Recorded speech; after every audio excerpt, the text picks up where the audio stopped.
Ya, alhamdulillah yang pertanyaannya sudah dijawab dan mendapatkan hadiah Pak. Jadi begitu Pak ya, kita mendengarkan nasihat dari Ustaz, kemudian kita bisa ya bertanya, mendengarkan, ya kemudian ditanya dan menjawab, itu dapat hadiah Pak. Ya, jadi begitu. Ya, jadi ini enak sekali, Masya Allah. Ya, alhamdulillah. Barakallah. Masya Allah. Ya.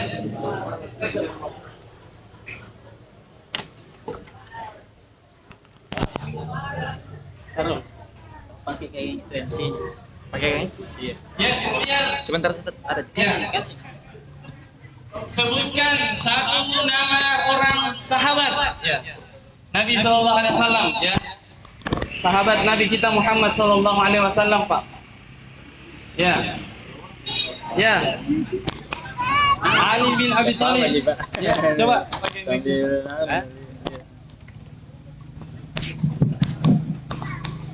Yang lain Pak, yang lain. Banyak ya. Ya, sahabat Nabi Muhammad salah satunya yaitu Ali bin Abi Thalib. Ya, saya yang lain Pak, yang lain. Iya. Bikin coba. Ada cuma agak miring kiri depan tuh. Sudah. Sudah.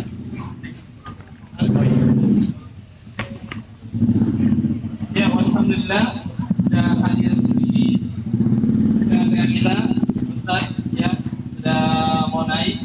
Harap kiranya kita tidak mengganggu dari berjalannya aktivitas pasar ini, jadi tetap diatur ya teman-teman kemacetannya. Kemudian ya mudah-mudahan Allah Subhanahu wa taala berikan kita kelancaran dalam acara ini. Jadi sehingga Pak, Ibu sedikit mendengarkan nasihat ya. Kalau bisa menjawab atau kalau bertanya, insya Allah dapat hadiah. Ya. Jadi kita persilakan Ustaz kita ya, kita persilakan falyatafaddal masyhura. Ustaz.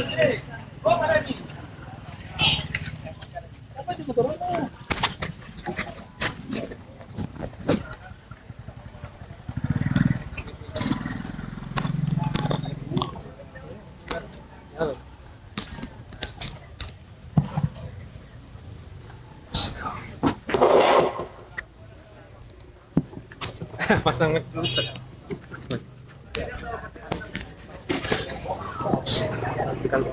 Yang dua ini Ustaz. Sudah bagi-bagi hadiah? Tadi yang pertama Ustaz. Baru satu? Iya, baru dua Ustaz.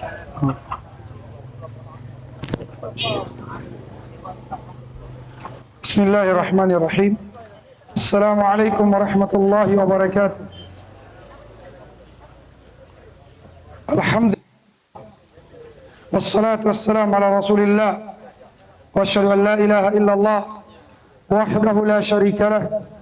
Wa asyhadu anna Muhammadan abduhu wa rasuluh. Ya ayyuhalladzina amanu taqullaha حق تقاته ولا تموتن إلا وأنتم مسلمون. Amma ba'd. Bapak-bapak, ibu-ibu, para pengunjung pasar yang semoga dirahmati oleh Allah Subhanahu wa taala. Kami datang ke tempat ini bukan untuk jualan obat, bukan pula mau berbisnis. Kami datang di sini untuk berbagi kebahagiaan. Di depan saya sudah ada banyak hadiah yang akan dibagi gratis. Ya, insyaallah kita berusaha habiskan ini, dibagi-bagi gratis kepada seluruh pengunjung pasar yang hadir, tentu dengan syarat, ya, dengan syarat menjawab pertanyaan dari mungkin materi yang saya sampaikan dan mengajukan pertanyaan. Jadi mengajukan pertanyaan pun akan dapat hadiah. Jadi ini kegiatan kami sudah ke-34 ya, pasar yang ke-34. Alhamdulillah kami sudah keliling di Sulawesi Selatan dan juga di Sulawesi Barat dan Sulawesi Tenggara untuk berbagi-bagi kebahagiaan, berbagi hadiah sekaligus berbagi ilmu agama. Iya. Dan tema kita adalah Pak Disengang kami nang Majambo. Ya, kalau Makassarnya Pangiseng kami nang Porea, yaitu ilmu yang terhebat. Ya, ilmu yang terhebat. Jadi kita akan bagi-bagi ilmu. Apa itu ilmu yang terhebat? Masya Allah. Jadi bukan penceramaan yang hebat, bukan. Tapi mau disampaikan ilmu yang terhebat. Ilmu yang terhebat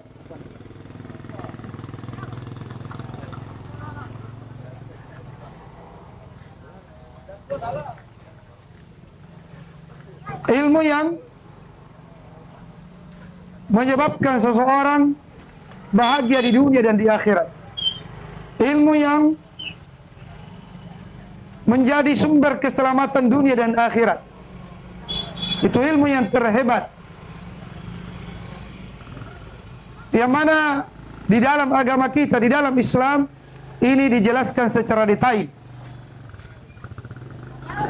Bukan ilmu yang terhebat adalah ilmu kebal, mungkin bisa terbang di atas angin, berjalan di atas air, bukan. Ilmu yang terhebat adalah ilmu yang kalau kita tahu dan kita amalkan, kita bahagia di dunia dan di akhirat dan bisa masuk ke dalam surga. Iya. Apakah ilmu yang terhebat itu? Ilmunya para nabi, ilmunya para rasul, ilmu yang langsung datang dari Allah Subhanahu wa taala. Di dalam hadis Abi Sa'id Al-Khudri, Abi Sa'id Al-Khudri radhiyallahu an, Rasulullah sallallahu alaihi wasallam bersabda, qala Musa ya Rabb, alimni syai'an adkuruka wa ad'uka bi. Wahai Tuhanku, ajari saya sebuah ilmu yang saya gunakan untuk berzikir dan berdoa kepadamu. Kata Allah, ya Musa qul la ilaha illallah. Wahai Nabi Musa, ucapkan la ilaha illallah. Kata Nabi Musa, ya Rabb, kullu ibadika yaquluna. Kata Allah, ya Musa, kalau anna samawati sab'a, makhluk ditambah lagi dengan 7 lapis bumi, diletakkan di atas neraca timbangan, kemudian la ilaha illallah pada neraca timbangan yang satunya, maka la ilaha illallah akan lebih berat. Lihat, ilmu yang terhebat adalah ilmu la ilaha illallah. Dia merupakan tingkatan iman yang tertinggi. Rasulullah SAW bersabda, al-iman bid'un wa sittuna syu'bah. Iman itu 63 sampai 69 cabang. Wa a'laha qawlu la ilaha illallah. Paling tingginya adalah ucapan la ilaha illallah. Ini ilmu yang tertinggi. Ini ilmu yang terhebat. Allah ajarkan langsung kepada seluruh nabinya. Allah Subhanahu wa taala berfirman, "Wa ma arsalna min qablika min rasulin illa nuhi ilaihi annahu la ilaha illa ana fa'budun." Tidaklah kami mengutus seorang rasul pun sebelum wahai Nabi Muhammad. Seluruh rasul sebelum Nabi Muhammad diutus, kecuali kami wahyukan kepadanya bahwasanya la ilaha illa ana fa'budun. Tidak ada yang berhak diibadahi kecuali saya, maka beribadahlah kalian hanya kepadaku. Kenapa dikatakan ilmu la ilaha illallah adalah ilmu yang terhebat? Karena dengan ini seseorang bisa masuk ke dalam surga. La ilaha illallah kuncinya surga. Rasulullah sallallahu alaihi wasallam bersabda, "Man mata wa huwa ya'lamu annahu la ilaha illallah dakhala al-jannah." Siapa yang meninggal dalam keadaan dia mengilmui bahwasanya la ilaha illallah, pasti masuk surga. Rasulullah bersabda, "Man kana akhiru la ilaha illallah dakhala al-jannah." Siapa yang akhir ucapannya di dunia ini ketika dia meninggal, dia ucapkan la ilaha illallah, pasti dia masuk ke dalam surga. Begitu hebatnya ilmu ini. Dia merupakan kuncinya surga. Ilmu ini kalau kita pahami dan kita amalkan, sebanyak apapun dosa kita akan rontok semuanya, akan berguguran semuanya. Apabila engkau datang kepada menghadap dengan dosa sepenuh bumi, iya, dosa sepenuh bumi, banyak sekali dosanya. Penjahat kelas kakap, dosanya banyak sekali. Namun kata Allah, ketika engkau menghadap kepadaku dalam keadaan kamu tidak menyekutukan aku, tidak melakukan kesyirikan, ada ilmu la ilaha illallah padamu, maka saya akan memberikan ampunan sepenuh bumi pula. Bapak-bapak, ibu-ibu yang semoga dirahmati oleh Allah. Makanya kalau ada orang mau masuk Islam, yang pertama kali wajib dia ucapkan adalah asyhadu an la ilaha illallah. Pembeda antara seorang Islam dan kafir. La ilaha illallah adalah ilmu yang terhebat, ilmu yang paling tinggi. Karena la ilaha illallah, Allah ciptakan manusia dan jin. Allah berfirman, "Wa ma khalaqtul jinna wal insa illa liya'budun." Tidaklah aku menciptakan jin dan manusia kecuali dalam rangka untuk beribadah hanya kepada-Aku. Karena la ilaha illallah, Allah ciptakan langit dan bumi. Karena la ilaha illallah, Allah ciptakan surga dan neraka. Karena la ilaha illallah, Allah turunkan kitab-kitab dari langit. Zabur, Taurat, Injil, Al-Quran, seluruh isinya, intinya adalah la ilaha illallah. Amalan tidak akan diterima kecuali dibangun di atas la ilaha illallah. Sebanyak apapun amalan kita, kita ahli salat, ahli sedekah, ahli haji, ahli umrah, ahli puasa, dan ibadah yang lainnya, kalau tidak dibangun di atas la ilaha illallah, maka tidak akan ada nilainya, bahkan terhapus seluruh amalan kita. Allah Subhanahu wa taala berfirman kepada Nabi Muhammad sallallahu alaihi wasallam, "Wa laqad uhiya ilaika wa ila alladziina min qablik la in asyrakta la yahbatanna 'amaluk wa la takunanna minal khasirin." Sungguh kami telah wahyukan kepadamu wahai Nabi Muhammad dan kepada nabi-nabi sebelummu, jika engkau melakukan kesyirikan, iya, engkau melakukan kesyirikan, meruntuhkan la ilaha illallah, maka seluruh amalanmu terhapus dan engkau termasuk orang-orang yang merugi. Bapak-bapak, ibu-ibu, para pengunjung pasar yang semoga dirahmati oleh Allah Subhanahu wa taala. Apa itu la ilaha illallah? Yang Allah Subhanahu wa taala berfirman, "Fa'lam annahu la ilaha illallah." Ilmui, pelajari la ilaha illallah. Dalam waktu yang ringkas ini, kita akan mempelajarinya. Ringkas dan mudah, namun dia merupakan ilmu yang terhebat, merupakan kuncinya surga.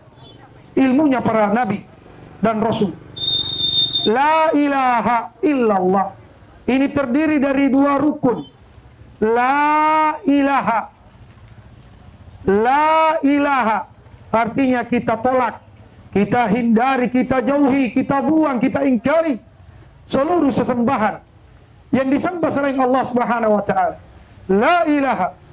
Kita ingkari semuanya. Kita tolak seluruh sesembahan selain Allah. Ya, siapapun dia. Apakah Nabi Muhammad yang disembah? Apakah Nabi Isa yang disembah? Apakah Maryam yang disembah? Siapapun, kita tolak seluruh bentuk ibadah kepada selain Allah. La ilaha. Kemudian rukun yang kedua, illallah. Hanya Allah.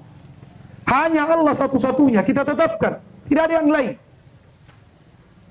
Jadi rukunnya la ilaha illallah ada dua.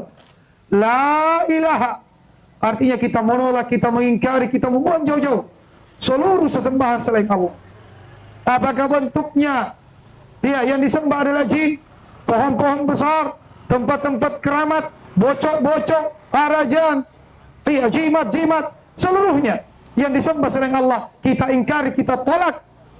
Kemudian kita tetapkan illallah, hanya Allah satu-satunya. Dan ini semakna dengan ayat yang sering kita baca di setiap rakaat. Iyyaka na'budu, hanya kepadamu kami beribadah. Berarti kepada yang lainnya tidak. Kami tidak beribadah kepada selain Engkau ya Allah. Iya.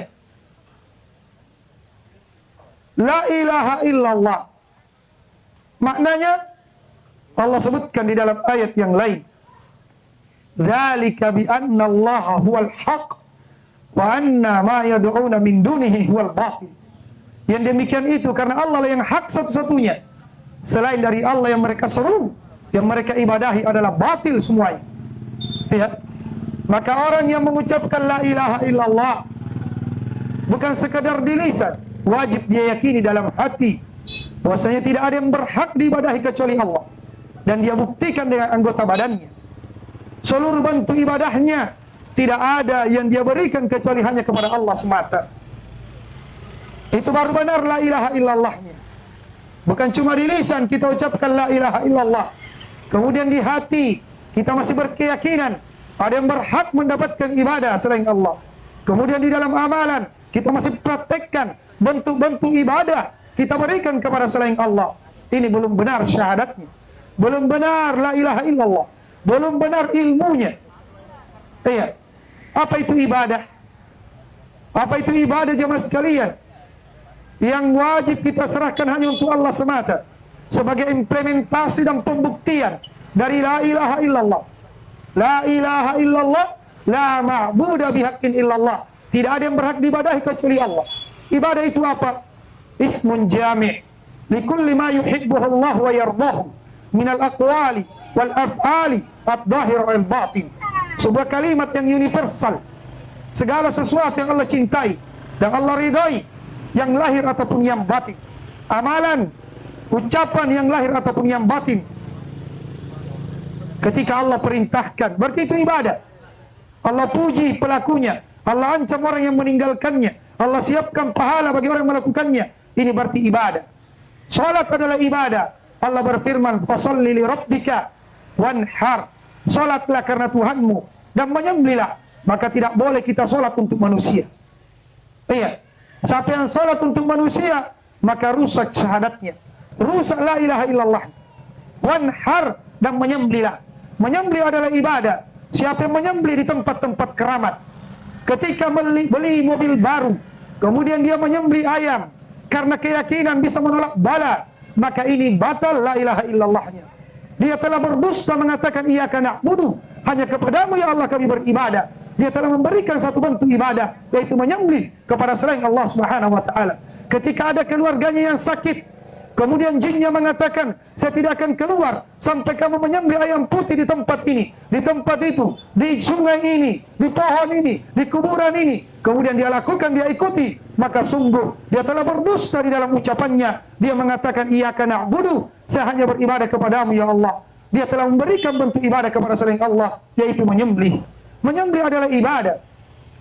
Allah Subhanahu wa taala berfirman, "Qul inna salati wa nusuki wa mahyaya wa mamati lillahi rabbil alamin.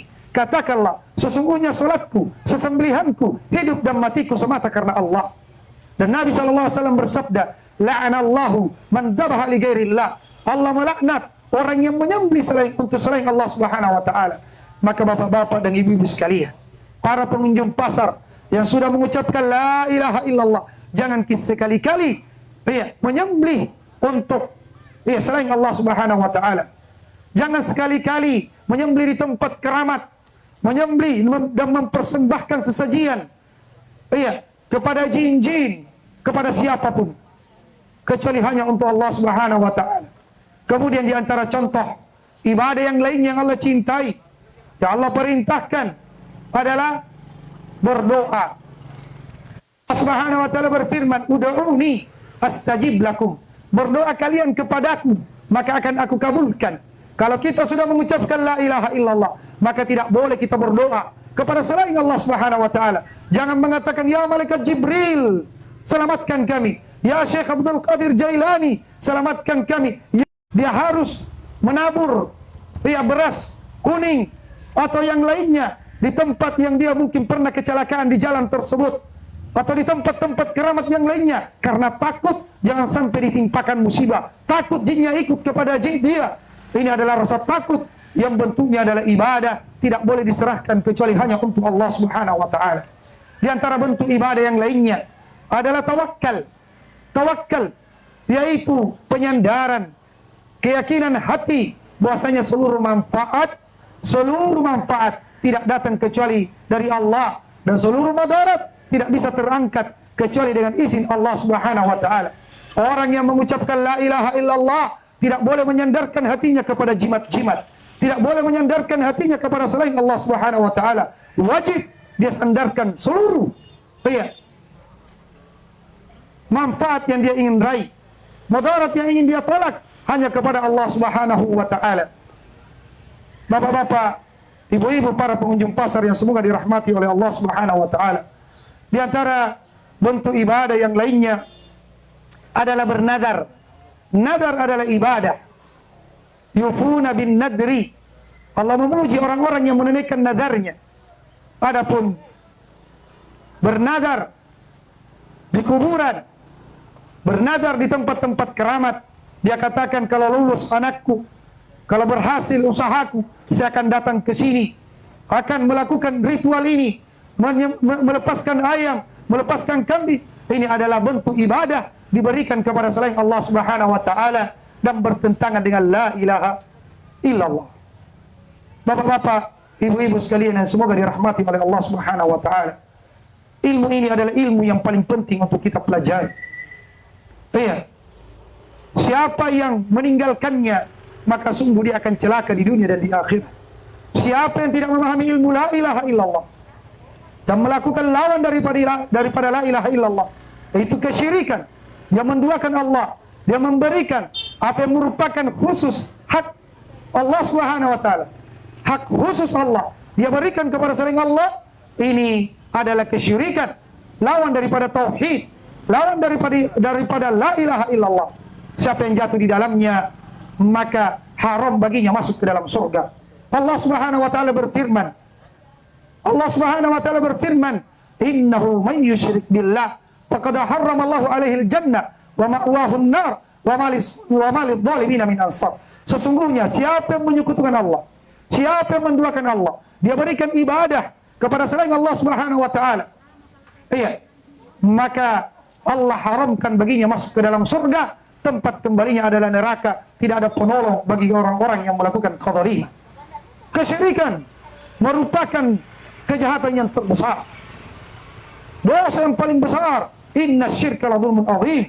Sesungguhnya kesyirikan, menduakan Allah di dalam ibadah, adalah kezaliman yang paling besar. Kesyirikan, bapak-bapak dan ibu-ibu sekalian, menghapuskan seluruh amalan. Kesyirikan adalah dosa yang tidak akan diampuni kalau dia tidak bertobat sebelum meninggal. Allah Subhanahu wa taala berfirman, innallaha la yaghfiru an yushraka bihi wa yaghfiru ma duna dzalika liman yasha. Sesungguhnya Allah Subhanahu wa taala tidak akan mengampuni dosa kesyirikan dan mengampuni dosa yang tingkatannya di bawah kesyirikan bagi siapa yang Allah kehendaki. Mudah-mudahan apa yang kami jelaskan secara ringkas ini dari ilmu yang terhebat, ilmu la ilaha illallah, kita bisa pahami dan kita bisa berpegang teguh di atasnya.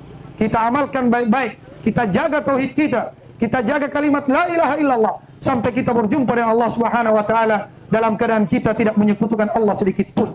Semoga kehadiran kami di tempat ini menjadi sebab-sebab hidayah, menjadi sebab-sebab kebaikan untuk masyarakat, karena apa yang kami lakukan tiada lain adalah berusaha mengikuti jejak Rasulullah sallallahu alaihi wasallam yang mana beliau diutus untuk mendakwakan tauhid, mendakwakan la ilaha illallah. Beliau mendatangi pasar-pasar, beliau mendatangi rumah-rumah, beliau mendatangi masjid-masjid, dan di mana saja beliau berada, di awal, di pertengahan, dan di akhir dakwah beliau senantiasa mendakwakan la ilaha illallah. Tidak ada yang berhak diibadahi kecuali Allah Subhanahu wa taala. Karena ini adalah pokok sumber seluruh kebaikan. Tidak ada kebaikan kalau tidak dibangun di atas la ilaha illallah. Mudah-mudahan bermanfaat. Demikian materi yang bisa kami sampaikan. Kami kembalikan kepada MC dan kita akan bagi-bagi hadiah insyaallah. Tafadhal.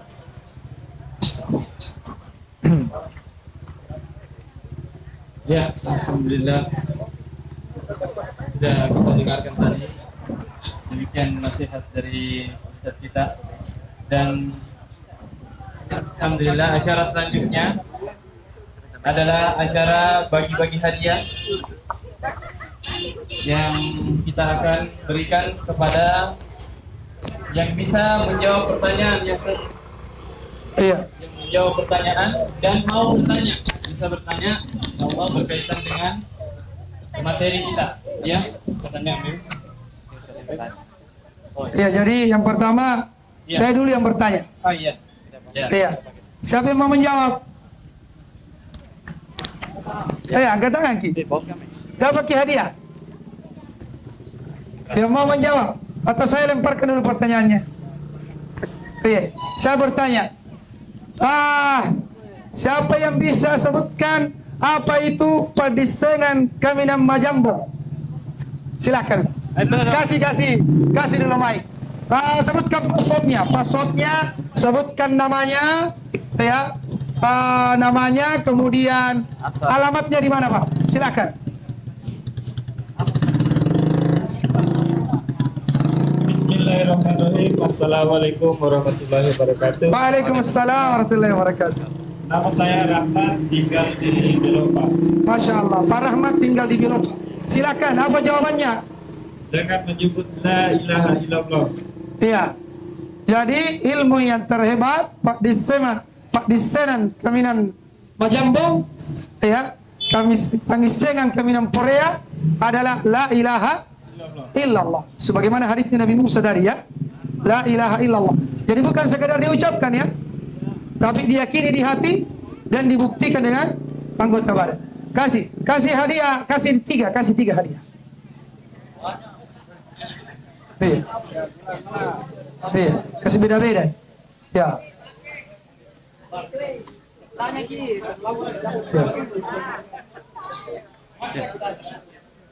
Masya Allah. Pertanyaan kedua. Siapa yang mau menjawab? Siapkan. Saya lempar dulu pertanyaan. Iya, jangan malu-malu. Pertanyaan saya, sebutkan dua rukun dari la ilaha illallah. Ada tadi dua, saya sebutkan rukunnya.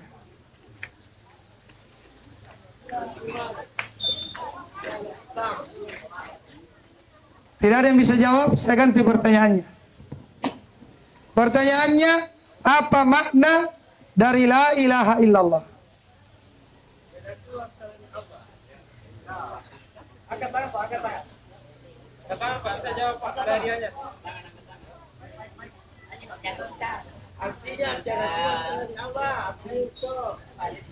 Silakan yang mau menjawab, ambil angkat tangan, kemudian perkenalkan namanya dan tempat tinggalnya di mana. Ya. Siapa? Oh. Ayo.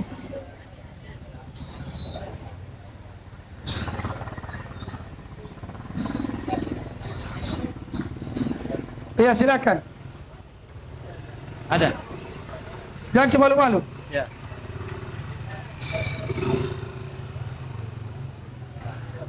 Ya, kalau tidak ada yang bisa jawab,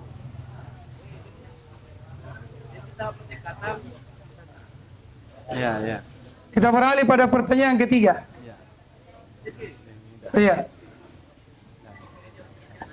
Ya, mungkin teman-teman silahkan. Daripada tertinggal ini kita bagi habis insyaallah. Tidak ada masalah. Iya, dibawa ke rumah.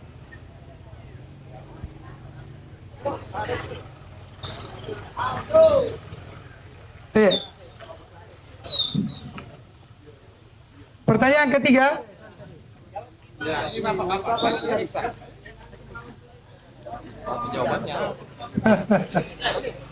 Ya, silakan. Kasih mic. Nama saya Bapak Yukira atas nama Kasri Iya. di Dusun Pandoso Desa Talamdawan. Silakan Pak jawabannya. Ada yang akan disembah selain Allah. Tidak ada yang berhak ya yang disembah selain Allah. Bukan tidak ada Tuhan selain Allah. Tidak ada yang berhak. Betul. Banyak Tuhan. Tetapi satu yang berhak untuk disembah. Karena yang namanya Tuhan adalah yang disembah. Ada yang menjadikan pohon sebagai Tuhan. Ada yang menjadikan jin sebagai Tuhan. Tapi itu semua tidak berhak. Yang berhak hanya Allah Subhanahu wa ta'ala. Kasih beliau hadiah, kasih 3. Oh ini nih, kasih beras. Kasih lagi di situ 2. Masya Allah. Iya.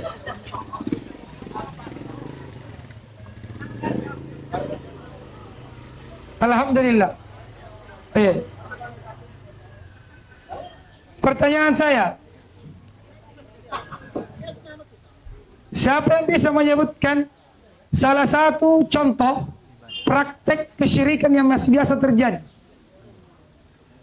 Silakan.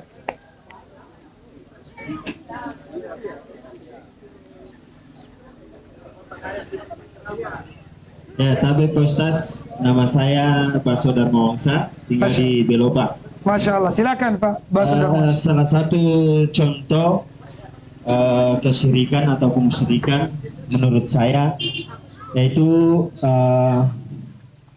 membawa berhala atau sesajian atau membaca apa istilahnya, Ritual. membaca ritual bersama dengan sesajiannya. Dibawa Itu ke mana? salah satunya. Ya, dibawa ke biasanya. Terkadang dibawa ke pohon atau Ya. di tempat keramat yang lain. Masya Allah. Dan lain. Satu mau dulu, biar yang lainnya kasih kesempatan. Jadi itu Pak, diingat itu bahwa memberikan sesajian, ya, ada pisangnya, ada telurnya, ya, ada ayamnya sudah dipotong, dikasih ke boy-boy, ke bocok-bocok, ke pohon besar, itu termasuk kesyirikan. Ya, itu bertentangan dengan la ilaha illallah. Kalau kita sudah bersyahadat, jangan kita lakukan itu. Ya, jangan kita lakukan. Kasih beliau hadiah. Kasih 3.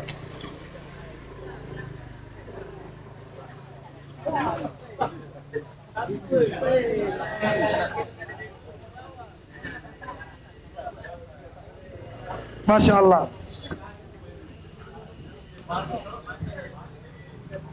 Pertanyaan selanjutnya, siapa yang mau menjawab? Siapa lagi yang bisa sebutkan satu praktek atau contoh kesyirikan yang masih banyak terjadi selain daripada yang disebutkan tadi?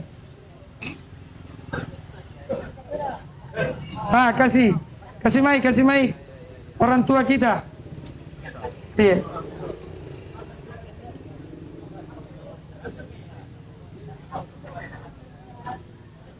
Bismillahirrahmanirrahim.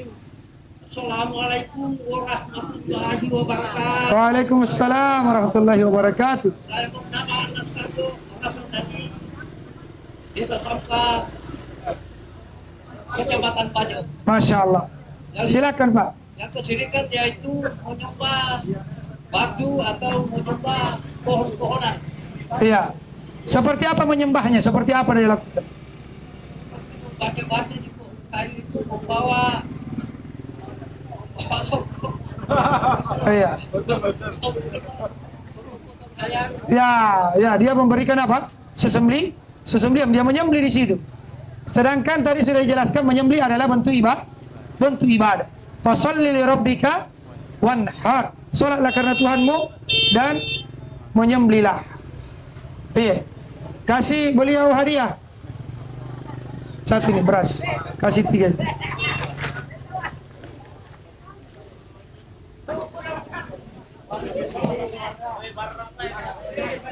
Ya itu.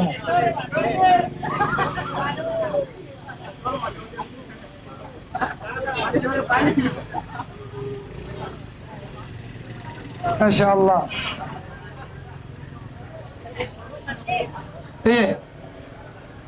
Masih pertanyaan yang sama.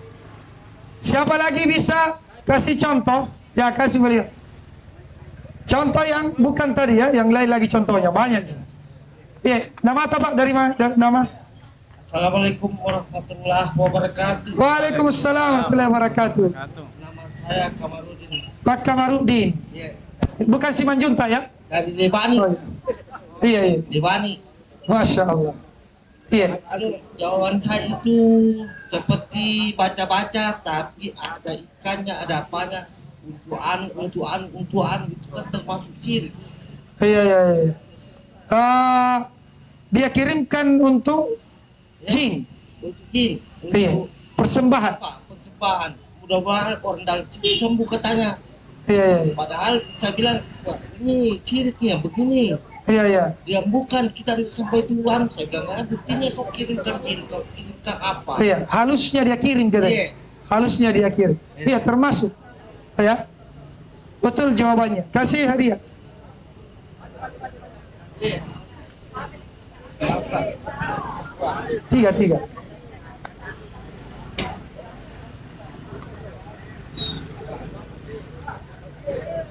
Alhamdulillah.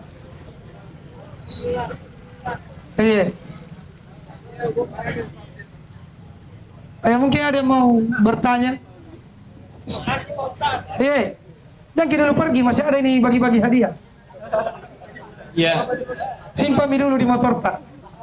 ya, acara selanjutnya jadi kita boleh bertanya Pak. Ya, yang mau bertanya dapat hadiah. Yang bertanya dapat Itu hadiah. Bapak. Oh iya. Ada. Masya Allah ini. Panitia ini Masya Allah, nama kasih lagi hadiah. Assalamualaikum warahmatullahi wabarakatuh. Waalaikumsalam warahmatullahi wabarakatuh. Terima kasih atas kesempatan yang diberikan kepada kami untuk bertanya. Ya Pak. Lebih awal saya minta maaf, nama saya Makmur, alamat Padang. Masya Allah. Semoga senantiasa diberikan kemakmuran Pak. Yang saya Amin. tanyakan kepada Ada teh Ustaz kotak tadi. bahwa ada bentuk kemusyrikan yang kayaknya mengarah kepada dilegalkan. Iya. Kalau bisa saya sebut, saya minta maaf tadi. Iya. Nggak apa-apa. Seperti kejadian di Sulawesi Tengah itu, Banciratasi, dan kayaknya di Santero Luraya pernah terjadi Banciratasi. Iya. Ini mohon penjelasannya Ustaz. Apakah masuk arena musyrik atau tidak? Karena ini masyarakat ini contoh kepada hal-hal yang. Iya. Terima kasih. Assalamualaikum. Waalaikumsalam warahmatullahi wabarakatuh.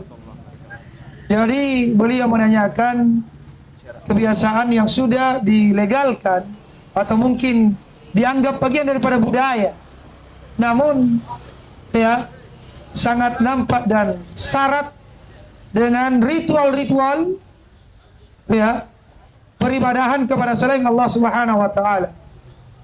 Sekalipun dilegalkan, sekalipun turun undang-undang, manusia menghalalkan, siapapun yang membolehkan, seluruh manusia mengerjakan, kalau ada bentuk ibadah di dalamnya, ada bentuk penyembelihan, ada bentuk sesajian, ada bentuk pengagungan ya kepada selain Allah Subhanahu wa taala, berkeyakinan ada yang bisa menolak mudarat selain Allah. Kalau tidak begitu, kalau tidak dihanyutkan kepala sapi ya, tidak diberikan sesajian ke laut, akan terjadi ya musibah dan ini dan itu. Ini tentu tidak diragukan adalah salah satu bentuk kesyirikan, syirik besar ya. Dan hati-hati bapak-bapak dan ibu-ibu, kalau kita jatuh di dalam syirik besar seperti itu itu mengundang musibah. Mengundang musibah. Iya. Zahara al-fasadu fil barri wal bahri bima kasabat aydin nas. Terjadi kerusakan di darat dan di laut disebabkan karena perbuatan manusia. Disebabkan karena perbuatan manusia. Terjadi musibah-musibah itu karena dosa. Dan dosa yang terbesar adalah kesyirikan. Menduakan Allah Subhanahu wa taala. Iya. Jadi itu sebuah ritual yang tidak diragukan adalah bentuk kesyirikan karena ada ibadah kepada selain Allah yang memberikan sesajian, memberikan sesembelihan, pengagungan, meyakini tolak bala, ya. Kalau tidak dikasih nanti dia ngamuk. Penjaga lautnya, jinnya, ini adalah syirik besar, bertentangan dengan la ilaha illallah. Semoga dengan dakwah kami bisa menjadi sebab Allah Subhanahu wa taala memberikan pemahaman dan hidayah kepada masyarakat meninggalkan ritual-ritual seperti ini. Kasihkan Ya. Ustaz sama sembako. Kasih beliau hadiah. Buku zikir Ustaz. Mana itu? Itu sana. Dekat sana. Itu tadi.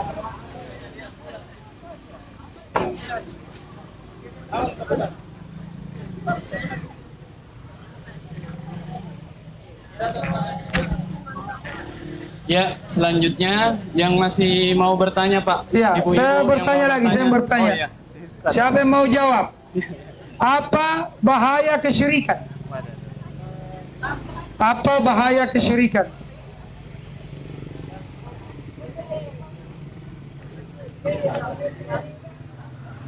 Silakan.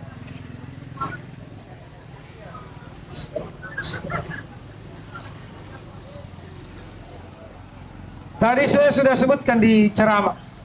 Ya, bahaya kesyirikan. Apa saja bahayanya? Ayo, jangan malu-malu, Pak.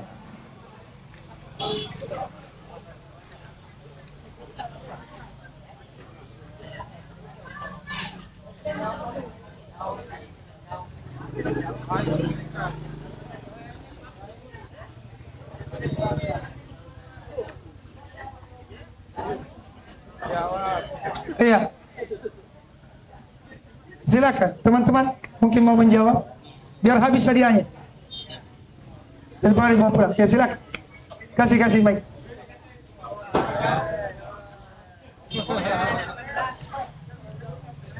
Ya, assalamualaikum warahmatullahi wabarakatuh. Sebutkan 3. Iya. Terhapusnya amalan, Seluruh amalan terhapus. kerusakan di bumi, Terjadi kerusakan di muka bumi kalau disyirik. terancam masuk neraka Terancam. sebelum Iya. bertobat, Ustaz. Kalau meninggal dalam keadaan kesyirikan, Iya. Maka kekal di dalam kita dalam neraka. neraka, tidak akan diampuni. Ya, kasih hadiah 2.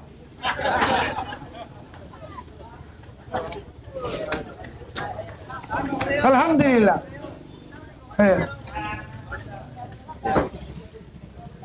Ayo mau bertanya silakan. Sebentar lagi. Mau curhat dengan tentang suaminya silakan. Iya. Tidak apa-apa, tidak apa-apa. Tidak apa-apa, double hadiahnya Pak Ustaz. Iya. Baiklah, ini satu saja pertanyaan saya. Di daerah lu ini Pak Ustaz, terutama di Kecamatan Bajo, banyak sekali penyakit-penyakit yang timbul di masyarakat kasihan.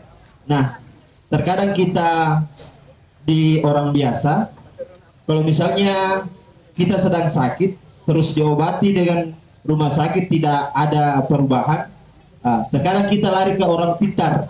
Nah, yang saya mau tanyakan, bagaimana hukumnya itu Pak Ustaz?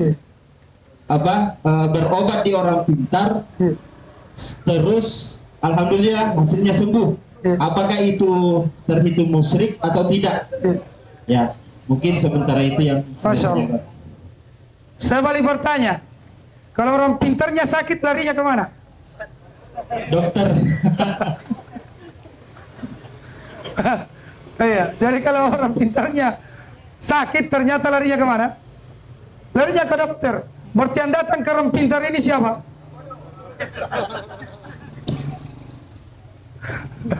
Bukan Iya. saya Pak Ustaz. Iya, iya. Orang tadi. Iya, itulah. Jadi itulah jawabannya tadi ya. Jawabannya logis kan?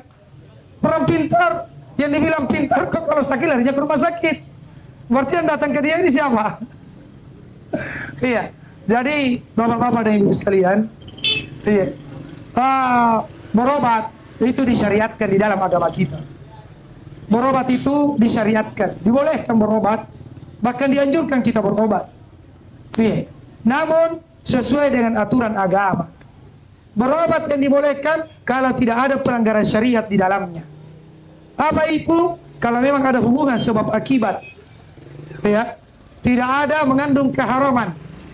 Baik obat yang diminum tidak mengandung babi, tidak mengandung khamar, ya, ataupun tata cara pengobatannya, ya, tidak mengandung kesyirikan, ya, tidak bergantung kepada sebab tersebut, tidak meyakini apa yang bukan sebab sebagai sebab. Itu ada syarat-syaratnya. Datang ke dokter boleh-boleh saja. Kenapa? Ada hubungan sebab akibat. Iya, nak kasih obat sakit gigi, ya kan? Ada memang kandungannya untuk sebab bisa kesembuhan gigi. Nah, itu boleh. Iya. Minum air zam-zam boleh, ada juga dalilnya. Itu secara syariat. Ya. Minum habatus sauda ada dalilnya. Itu juga obat. Nah, gangguan-gangguan jin, kena sihir, diruqyah, dibacakan ayat-ayat Al-Quran, didoakan yang mintanya kepada Allah Subhanahu wa taala, itu juga obat. Iya. Namun kalau ada pengobatan misalnya tidak ada hubungan sebab akibat, baik dari sisi medis maupun sisi syariat, dia datang kepada orang yang ia disangka pintar padahal tidak pintar. Iya. Cara pengobatannya misalnya dia bilang, coba saya lihat garis tanganmu, ya. Oh, ini nih kamu memang kalau bulan Safar atau bulan Muharram, iya memang penyakitmu ini, ya. Kamu harus ziarahi kuburannya si A, baru simpan kau di sana atau lepas kau ayam, ya. Ini tidak syariat, bahkan ini adalah kesyirikan. Atau dia kasih batu-batu, celupkan di air, disuruh minum. Ini batu-batu sama sekali tidak ada hubungan sebab akibat. Secara medis tidak, secara syariat tidak. Iya. Apalagi kalau dia katakan, oh ini karena posisi rumahmu, ubah posisi rumahmu, berubah lagi, ya kan? Oh ini karena kamu ditegur. Siapa yang tegur? Yang tegur ini ada kuburan itu tidak jauh dari rumahmu. Iya, kalau lewat-lewat kau tidak pernah kau minta izin, makanya kamu ditegur. Ditegur anakmu. Iya. Makanya dia sakit. Subhanallah. Kita katakan waktu hidup saja sering dia gertak dan tidak pernah dia sakit. Iya. Ini meninggal masa dia tegur? Apakah orang meninggal bisa menegur orang hidup? Iya. Apakah orang meninggal bisa membuat orang hidup menjadi sakit? Sama sekali tidak. Ya, sama sekali tidak. Ketika hidup saja dia tidak bisa mendatangkan mudarat, tidak bisa mendatangkan manfaat. Apalagi setelah dia meninggal, dia urusannya sudah ada di alam barzakh. Sudah ada di alam barzakh. Sudah berurusan dengan malaikat. Jadi jangan dipercaya. Kata Rasulullah SAW. Jadi ini sebenarnya bukan orang pintar ya. Hanya disangka pintar saja. Ini namanya dukun. Namanya dukun. Kata Rasulullah SAW, man ata kahinan aw arrafan fasa'ala an syai' falam tuqbal salatu arba'ina yawman. Siapa yang mendatangi dukun atau tukang ramal, tidak diterima salatnya 40 hari. Sekedar datang bertanya. Dalam hadis yang lain, man ata kahinan aw arrafan fasaddaqa bima yaqul faqad kafara bima unzila ala Muhammad. siapa yang mendatangi dukun, kemudian dia percaya dengan ucapannya, maka sungguh dia telah kafir terhadap apa yang diturunkan kepada Nabi Muhammad. Dia telah mengingkari Al-Quran. Ya, ini bahayanya. Mendatangi perdukunan, sekedar bertanya, tidak diterima sholat 40 hari 40 malam. Kalau percaya, berarti kita telah mengingkari Al-Quran, kita kafir kepada Nabi Muhammad sallallahu alaihi wasallam. Subhanallah. Jadi, terus bagaimana kalau sembuh? Sembuh itu bukan karena dia. Ya. Bisa jadi efek obat yang dari dokter baru berfungsi. Ya. Karena memang baru habis kemarin, dia sudah sebulan berobat. Atau bisa saja memang sudah takdirnya dia sembuh di saat itu. Sebagai ujian kepada dia, percaya tidak dia dengan dukun. Ujian kepada orang yang ada di sekitar, percaya tidak dengan dukun. Ujian kepada dukun, apakah semakin besar kepalanya, Allah kasih kesembuhan. Ya, ini yang disebut dengan istidraj. Ya. Maka kita punya prinsip lebih baik mati tapi di atas tauhid dibanding hidup namun di atas kesyirikan. Itu prinsip yang harus dijaga. Ya. Jadi biar sakit parah bagaimana, natawarkan ke orang pergi ke dukun, ya, pergi ke sini, ya, jangan dipercaya. Dukunnya saja matinya dalam keadaan penyakit yang kata dokter tidak ditahu obat ini apa. Iya. Bagaimana mungkin dia kemudian diyakini ya airnya tersebut, batu-batunya tersebut, jimat-jimatnya bisa menyembuhkan orang. Anaknya saja mungkin ya penyakitnya parah. Iya, keluarganya penyakitnya parah. Kenapa? Kalau memang dia hebat, ya sudah dia saja yang isi itu rumah sakit. Dia yang dibayar. Tapi kan tidak. Itu hanya apa? Hanya kebetulan. Iya, hanya kebetulan. Allah yang sembuhkan. Jadi ini hendaknya dihindari kebiasaan seperti ini karena adalah salah satu bentuk kesyirikan. Kasih lagi hadiah. Tidak apa-apa. Ini beras satu. Satu. Iya, kasih lagi. Ayo bertanya. Anaknya bertanya. Dapat hadiah. Alhamdulillah. Ya. Ya. Kembali lagi kita mengundang bapak-bapak dan ibu-ibu yang mau bertanya. Ya, barangkali ada pertanyaan tak, Pak? Ya, terkait dengan pembahasan ini atau selainnya. Ya, pembahasan ini.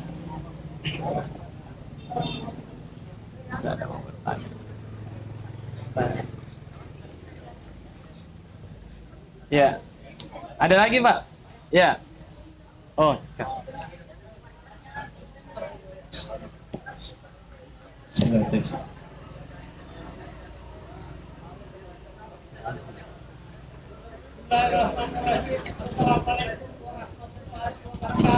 Waalaikumsalam warahmatullahi wabarakatuh. Saya bernama Naskapa Barapan dari Dusun Balabatu, Kecamatan Baju. Iya. Saya mau bertanya, Ustaz. Apakah doanya itu kalau kita suka melupa? Iya. Berdoa biar bahasa Indonesia saja. Biar bahasa Bugis, insya Allah Allah tahu. Ya Allah berikan saya ingatan yang kuat. Iya. Hilangkan penyakit pikun dari. Berdoa di tempat yang mustajabah dan di waktu yang mustajabah. Kemudian cari obatnya. Iya. Di antara obatnya pikun adalah senantiasa berzikir kepada Allah Subhanahu wa taala. Kemudian di antara obat pikun adalah mengikuti sunnah Rasulullah sallallahu alaihi wasallam. Iya. Mengikuti Al-Qur'an dan sunnah Nabi sallallahu alaihi wasallam. Makanya para ulama itu kuat-kuat hafalannya. Para ulama yang mungkin sudah 100 tahun, 90 tahun umurnya, itu kuat hafalan. Di antaranya adalah dengan menjaga wudu. Iya, dengan menjaga wudu. Iya. Jadi Allah Subhanahu wa taala akan menjaga ingatan kita ketika kita selalu gunakan untuk ibadah kepada Allah Subhanahu wa taala. Ada sebagian ulama umurnya sampai 160 tahun, itu tidak pikun, tidak rabun matanya, tidak rusak giginya, ya. Ditanya apa rahasianya, dia katakan dulu waktu saya masih muda, saya tidak pernah gunakan untuk maksiat. Saya gunakan hanya semata untuk beribadah kepada Allah Subhanahu wa taala. Jadi itu salah satu obatnya. Iya. Allahu taala alam bisawab. Kasih lagi hadiah itu. Siapa? Oh iya. Silakan. Assalamualaikum warahmatullahi wabarakatuh. Waalaikumsalam. Saya mau bertanya, Ustaz, ada sebulan anak sering kesurupan. Iya. Nah ini anakku, karena bilang orang ada dukung katanya pintar. Iya. Tapi itu dukung, kalau waktu saya bawa ke sana, saya bilang bagaimana ini Pak? Apakah tidak kita mengobati bukan nantinya kita kecuali Allah? Saya bilang, wah, pokoknya saya berusaha Allah itu mengobati. Nah kalau ada orang berobat nah bukan karena Allah itu musyrik. Saya bilang juga begitu. Tapi tidak apa-apa jika kalau saya bawa ke si dukung tapi bukan menjadi kemusyrikan dia. Ya itu saja Ustaz. Iya. Jadi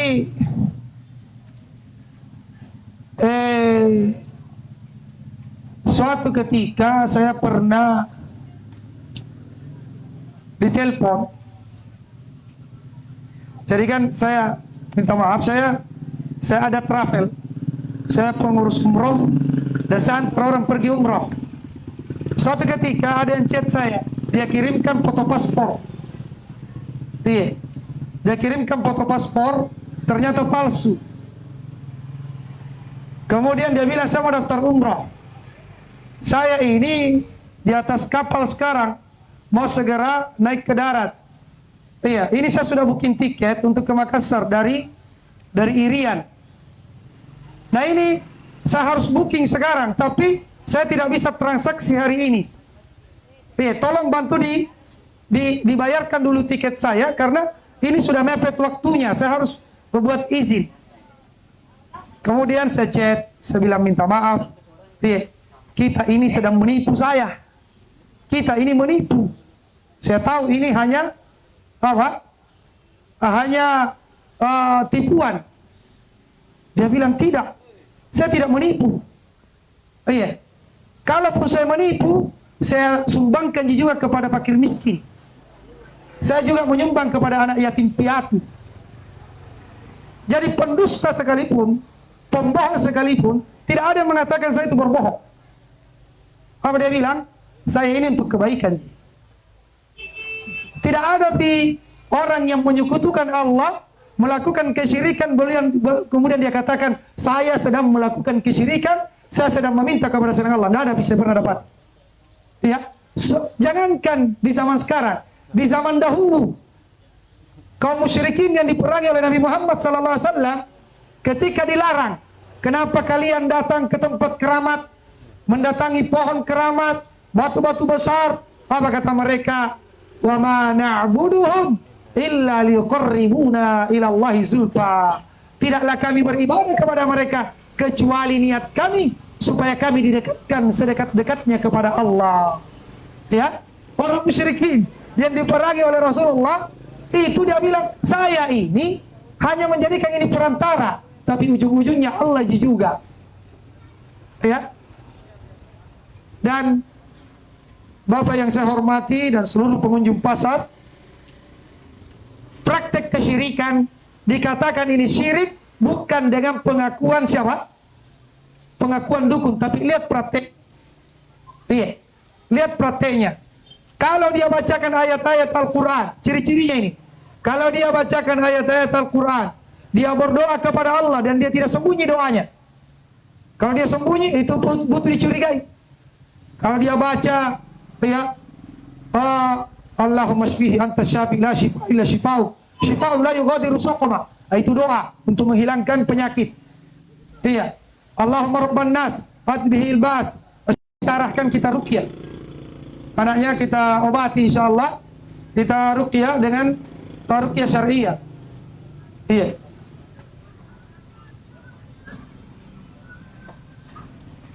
Nanti diarahkan sama panitia kalau memang dekat di rumahnya. Nanti kita ruqyah dan gratis sih, gratis alhamdulillah. Kita tidak memungut di biaya. Kalau di tempat kami di Bulukumba memang kami siapkan tempat supaya orang tidak kedukun. Jadi supaya orang tidak kedukun ya kita siapkan tempat dan gratis.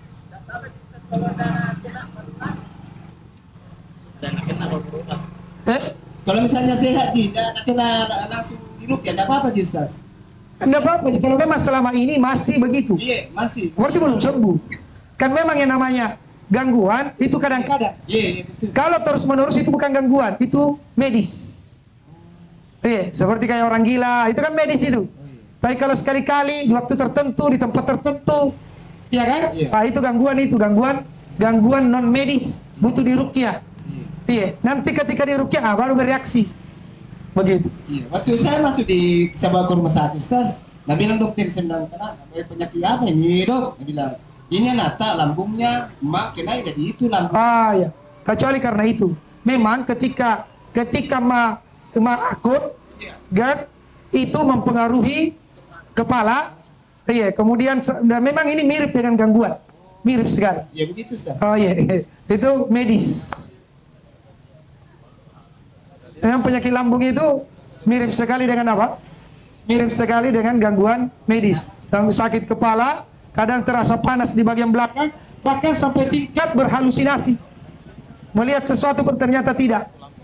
Nah, itu bukan gangguan. Tapi kalau waktu-waktu tertentu, di tempat tertentu, ya,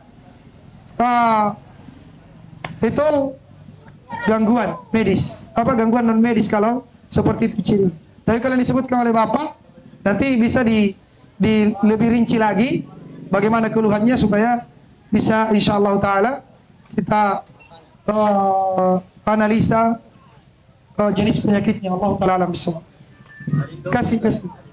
Iya. Ada Indomie. Kasih ini beras. Kasih minyak juga.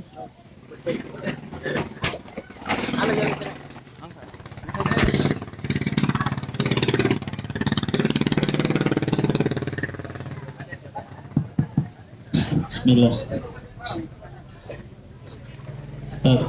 saya mau bertanya. Ya silakan. Orang jauh kayak ini. Iya jauh ini Ustaz.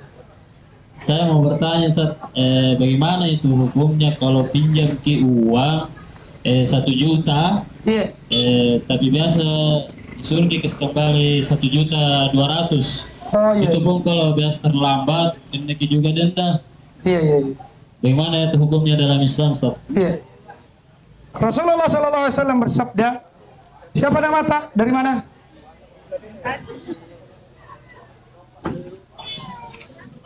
Nama aku Amir Ustaz. Amir. Rambone Ustaz. Oh iya, Masya Allah. Iya. Jadi Rasulullah SAW bersabda, walaupun tingkatan hadisnya diperselisihkan, namun disepakati benarnya maknanya dan dijadikan kaidah. Kullu qardin jarra bihil manfa'a fa huwa riba. Seluruh pinjaman mengambil keuntungan di baliknya itu riba. Orang yang meminjam itu orang butuh. Ya, maka orang yang meminjamkan adalah orang yang mau berbuat baik. Mau membantu orang. Bukan mengambil kesempatan di dalam kesempitan.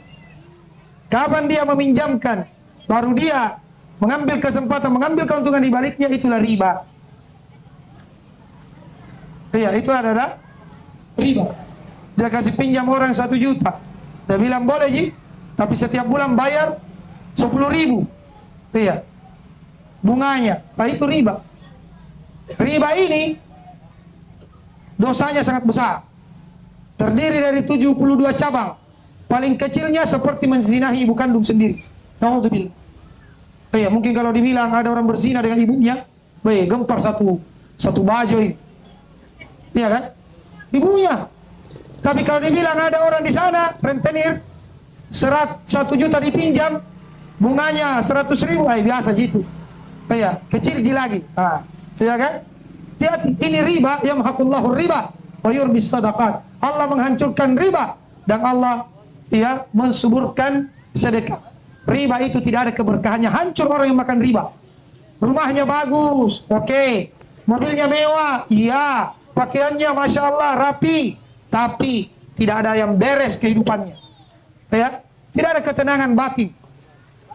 Kacau, galau, sempit dadanya, itu di dunia. Di akhirat, la yaqumuna illa kama yaqumu alladhi yatakhabbatu asyaitanu minal mas. Di hari kiamat dia akan berbangkit. Di hari kiamat dia akan dibangkitkan dalam keadaan dia berdiri seperti orang yang kerasukan syaitan. Orang yang akan makan riba. Ya, kata Allah, fa'dhanu biharbin minallahi wa rasuli. Umumkan peperangan dari Allah dan Rasulnya. Orang yang akan makan riba itu tidak akan tenang hidupnya dan di akhirat. Ya, jadi kita tinggalkan seluruh bentuk riba, yaitu tapi tetap saja haram karena memang Allah haramkan.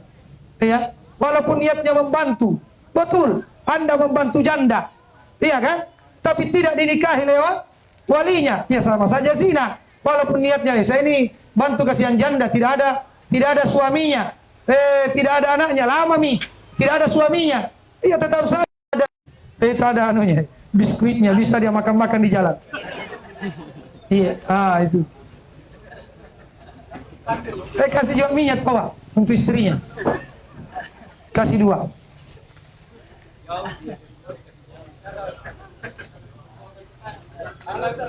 Ya silakan. Insyaallah. Bismillah. Agama, tidak ada agama. Kata Umar, la hadda fil Islam liman taraka shalah. Tidak ada bagiannya di dalam Islam bagi orang yang meninggalkan salat. Rasulullah sallallahu alaihi wasallam bersabda, ya, al-ahdu bainana wa bainahumus shalah, faman taraka faqad kafar. Perjanjian kami dengan mereka orang-orang kafir, orang-orang musyrikin adalah salat. Siapa yang meninggalkan salat, maka dia telah kafir. Dan Rasulullah sallallahu alaihi wasallam bersabda, bainar rajul wa bainasyirki wal kufur as-shalah. Pembatas, iya, pembatas antara seseorang dengan kesyirikan dan kekafiran adalah salat. Jadi salat ini tiangnya agama. Ya, tiangnya agama. Yang pertama kali dihisab pada hari kiamat adalah salat. Salat dulu. Yang ditanyakan, bagaimana salatmu? Kalau salatnya tidak ada, biar banyak sedekahnya, biar baik kepada istrinya, kepada anak-anaknya, banyak baiknya. Tapi tidak salat, tidak dihitung kebaikannya yang lain. Rugi kalau salatnya tidak ada. Ya. Allah Subhanahu wa taala berfirman di dalam Al-Qur'an, fi jannati yatasaalun 'anil mujrimin ma salakakum fi saqar qalu lam nakum minal musallin. Di dalam surga mereka saling berdiskusi tentang orang-orang mujrim. Kenapa kalian masuk neraka sakar? Kenapa kalian masuk ke neraka yang menyala-nyala? Para penghuni neraka mengatakan, kami dahulu di dunia tidak mengerjakan sholat. Kalau cuma seminggu itu ya tidak dianggap. Apalagi Jumat. Jumat itu masih bisa digantikan dengan duhur, iya kan? Sedangkan sholat 5 waktu tidak bisa diganti dengan sekali seminggu. Apalagi kalau cuma 2 kali setahun. Yang 2 kali setahun itu Idul Fitri dan Idul Adha, itu sebagian ulama mengatakan sunnah. Yang wajib itu yang 5 kali. Iya. Jadi kalau ada yang seperti itu, boleh. Sang istri bilang tidak kukasih kok jatah. Tidak kukasih, sudah pergi sholat baru kasih. Jangan kikasih. Tidak berdosa ki.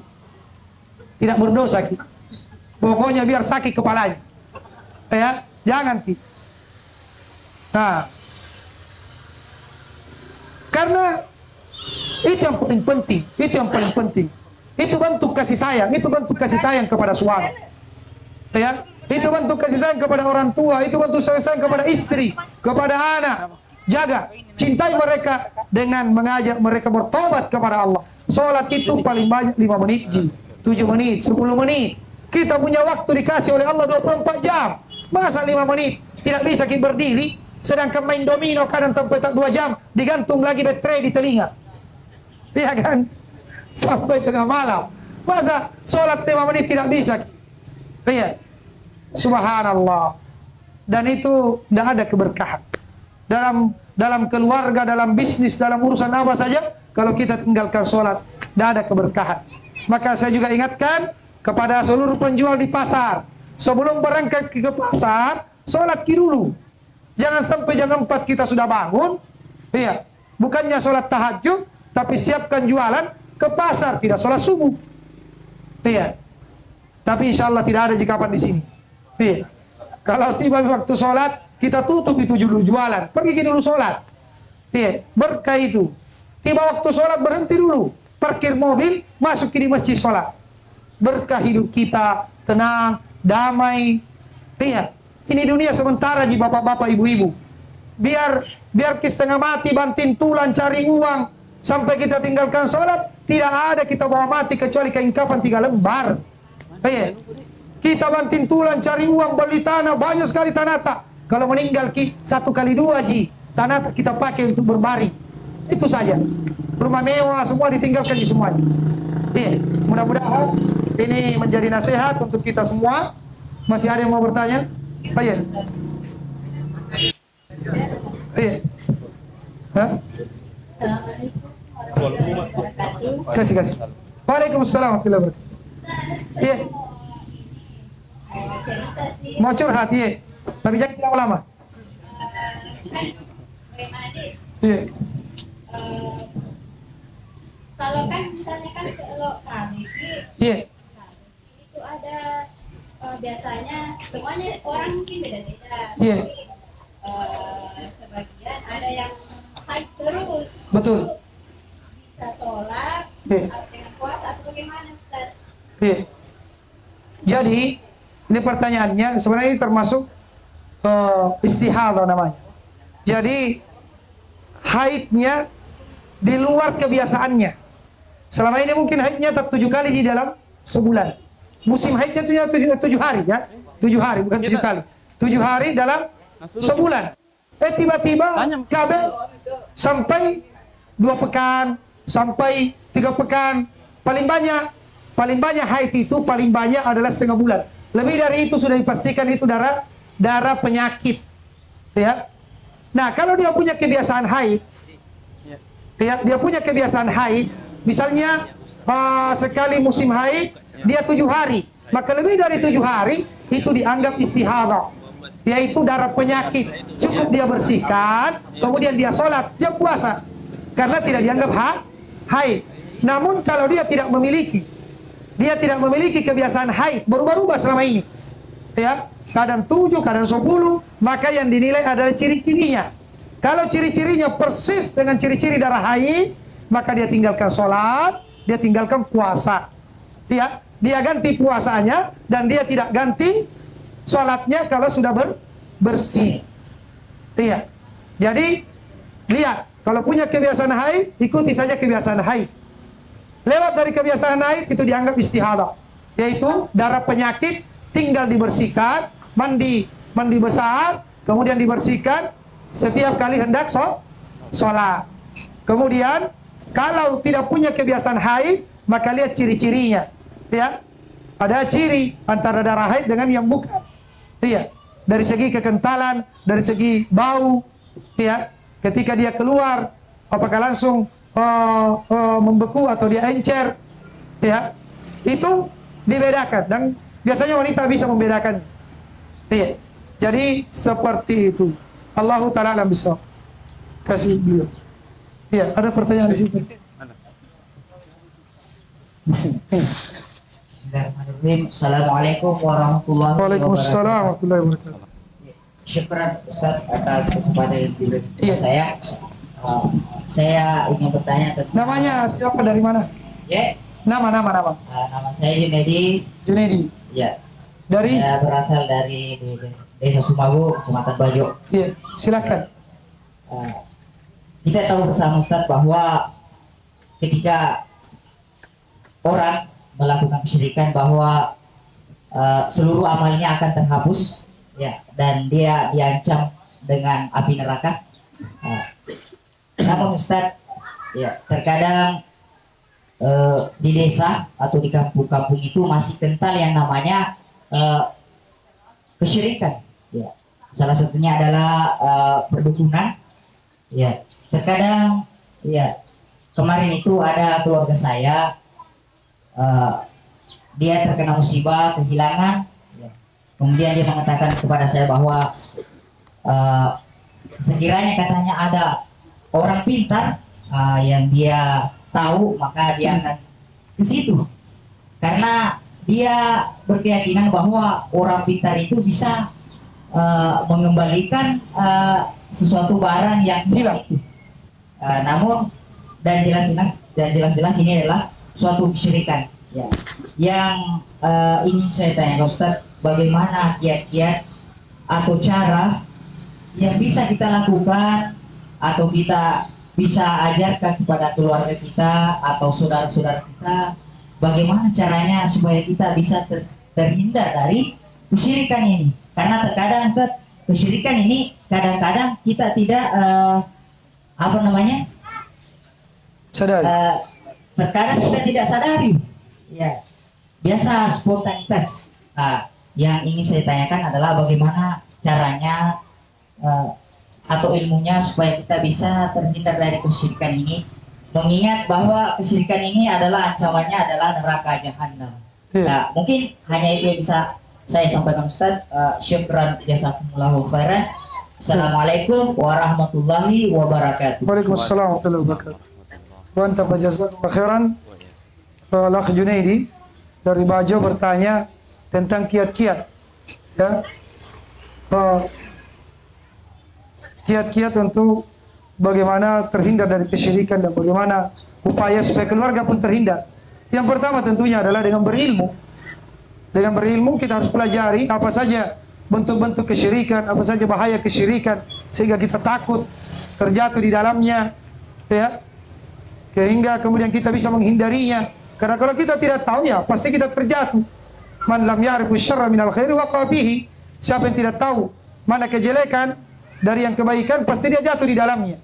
Makanya kita disuruh belajar, ya, pelajari mana tauhid dan mana kesyirikan. Dengan itu kita bisa berhati-hati, kemudian tahu bahayanya, sehingga kita kemudian takut, kemudian banyak berdoa. Iya, di antara doanya Allahumma inni a'udzubika min an usyraka bika wa ana a'lam wa astaghfiruka bima la a'lam. Kemudian doa yang lain supaya keluarga kita juga terlindung adalah doanya Nabi Ibrahim, wa junubni wa baniya an na'budal asnam. Ya Allah, jauhkan saya dan anak keturunanku dari menyembah berhala. Kemudian dakwah kepada keluarga, sampaikan makna tauhid. Apa yang kami sampaikan tadi itu di copy paste saja, sampaikan kepada mereka bahaya-bahaya kesyirikan, apa itu makna la ilaha illallah, contoh-contoh kesyirikan disampaikan kepada mereka, apakah dengan lisan, apakah dengan buku, dengan video, dengan audio. Iya, ajak mereka hadir di majelis-majelis ilmu yang membahas tentang tauhid. Iya, sekarang alhamdulillah ada media sosial dan kami alhamdulillah juga aktif di media sosial. Share, bagikan linknya, bagikan, ya, dakwah-dakwah tauhid tersebut. Iya. Kemudian saya ingin komentari tadi tentang ada orang katanya kehilangan, kemudian dia ingin ke orang pintar untuk kembalikan barangnya. Diluruskan saja dengan logika, didakwahi dengan logika saja. Dengan logika saja itu sudah insya Allah, kalau dia punya logika yang sehat akan dia terima. Iya, katakan kepadanya, itu orang pintar, apakah tidak pernah kehilangan? Iya, jangan-jangan juga dia kalau dia hilang barangnya, larinya ke polisi melapor. Berarti kan dia tidak pintar. Bahkan tidak sedikit orang yang mengaku pintar, mau meramal sesuatu, dia suruh anaknya atau cucunya ambilkan dulu kacamataku, nak. Dalam keadaan kacamatanya terpasang di mukanya. Yang di depan matanya dia tidak bisa tahu. Bagaimana mungkin barang yang hilang dia bisa tahu? Iya, tanyakan kalau ada orang pintar, memang dia tahu perkara gaib, nak kasih hilang barang yang nak kasih kembali barang yang hilang. Jangan yang hilang dikasih kembali. Iya, hitung saja dan tebak saja berapa helai rambut di kepalamu. Iya, berapa helai rambut di kembali? Kata Rasulullah sallallahu alaihi wasallam, at-tiyaratu syirkun, at-tiyaratu syirkun. Iya, tatayur itu syirik, tatayur itu syirik. Iya, pamali tidak ada hubungan sebab akibat diyakini, iya, sebagai sebab musibah, ini adalah kesyirikan. Kenapa? Karena hari itu Allah yang cipta. Siapa yang mengatur hari Senin, Selasa, Rabu, Kamis? Allah Subhanahu wa taala, iya kan? Allah Subhanahu wa taala di dalam hadits qudsi mengatakan, "Yu'dini ibnu Adam yasubbu dahab wa ana dahab uqallibul laila wan nahar." Iya, anak cucu Adam itu menyakiti saya. Dia celah-celah hari. Oh, ini hari baik, ini hari tidak baik. Ini bulan tidak baik. Ini tidak baik. Padahal saya itu yang ngatur. Saya yang ciptakan hari Senin. Saya ciptakan hari Selasa. Saya ciptakan bulan ini. Kau bilang ini tidak baik. Berarti Allah yang salah dong kalau begitu. Yang menciptakan hari Senin, hari Selasa. Itu tidak ada hubungannya itu.